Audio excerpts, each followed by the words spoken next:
ಹೋರಾಟದ ಬಳಿಕ ಸಿಜೆಪಿಯಿಂದ ಹೊಸ ನಡೆ. ಆಗಸ್ಟ್ 5ಕ್ಕೆ ಜಿರಳೆ ಕೋರ್ ಕಮಿಟಿ ಮಹತ್ವದ ಸಭೆ ಮಾಡುತ್ತೆ. ಮುಂದಿನ ಹೋರಾಟಕ್ಕೆ ರಣತಂತ್ರ ರೂಪಿಸುವ ಸಾಧ್ಯತೆಗಳಿದ್ದಾವೆ. ಪಕ್ಷದ ಸಂಸ್ಥಾಪಕ ಅಭಿಜಿತ್ ದೀಪ್ಕೆ ಮನೆಯಲ್ಲಿ ಸಭೆ. ನೀಟ್ ಹೋರಾಟದ ಬಳಿಕ ಸಿಜೆಪಿ ಮತ್ತೊಂದು ಮಹತ್ವದ ಹೆಜ್ಜೆ. ಆಗಸ್ಟ್ 5ಕ್ಕೆ ಜಿರಳೆ ಕೋರ್ ಕಮಿಟಿ ಸಭೆ ಮಾಡುತ್ತೆ. ಮುಂದಿನ ಹೋರಾಟಕ್ಕೆ ರಣತಂತ್ರ ರೂಪಿಸುವ ಸಾಧ್ಯತೆಗಳಿದ್ದಾವೆ. ಪಕ್ಷದ ಸಂಸ್ಥಾಪಕ ಅಭಿಜಿತ್ ದೀಪ್ಕೆ ಮನೆಯಲ್ಲಿ ಸಭೆಗಳಾಗುತ್ತೆ.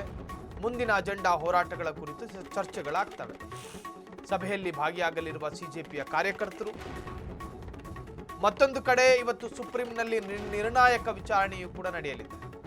ವಿದ್ಯಾರ್ಥಿಗಳ ಮೇಲಿನ ದೌರ್ಜನ್ಯ ಕೇಸ್ ಸಂಬಂಧ ವಿಚಾರಣೆ. ಜಂತರ್ ಮಂತರ್ ಮೈದಾನದಲ್ಲಿ ಹೋರಾಟದ ಮುಖೇನ ಇಡೀ ದೇಶದ ಗಮನವನ್ನು ಸೆಳೆದಿದ್ದ ಸಿಜೆಪಿ, ಆ ಸಿಜೆಪಿಯ ಹೋರಾಟದ ಭಾಗವಾಗಿ ಕೇಂದ್ರದ ಎಜುಕೇಷನ್ ಮಿನಿಸ್ಟರ್ ಧರ್ಮೇಂದ್ರ ಪ್ರಧಾನ್ ರಾಜೀನಾಮೆ ಕೊಟ್ಟು ಹೋಗಬೇಕಾದ ಪರಿಸ್ಥಿತಿ ಎದುರಾಯಿತು.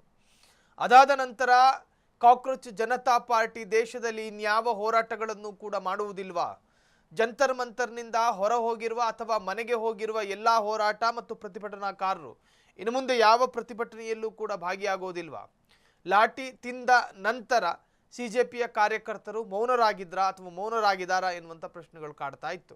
ಈ ಎಲ್ಲ ವಿಚಾರಗಳ ನಡುವೆ ಈಗ ಆಗಸ್ಟ್ 5ನೇ ತಾರೀಕು ಅಂದರೆ ಇನ್ನೇನೊಂದು 2 ದಿನ ಕಳೆದ ನಂತರದ ಎಲ್ಲ ಸಿಜೆಪಿಯ ಕಾರ್ಯಕರ್ತರು ಅಭಿಜಿತ್ ದೀಪ್ಕೆಯ ಮನೆಗೆ ಹೋಗ್ತಾರೆ. ಅರ್ಥಾತ್ ಆ ಮನೆಯಲ್ಲಿ ಅಭಿಜಿತ್ ದೀಪ್ಕೆ ಅವರು ಒಂದು ಸಭೆಯನ್ನು ಕರೆದಿದ್ದಾರೆ.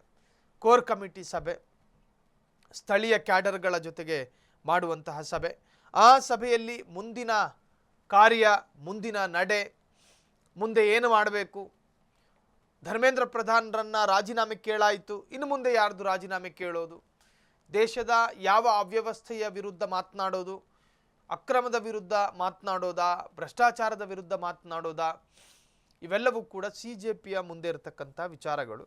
ಸಿಜೆಪಿಯ ನಾಯಕರಾಗಿರ್ತಕ್ಕಂತಹ ಸೌರಭ್, ಸಿಜೆಪಿಯ ಮಹಾನ್ ನಾಯಕನಾಗಿರ್ತಕ್ಕಂಥ ಅಭಿಜಿತ್ ದೀಪ್ಕೆ, ಇನ್ನು ಸಿಜೆಪಿಯ ಅನೇಕರು ಕೂಡ ಆ ಸಭೆಯಲ್ಲಿ ಭಾಗಿಯಾಗೋ ಸಾಧ್ಯತೆಗಳಿದೆ.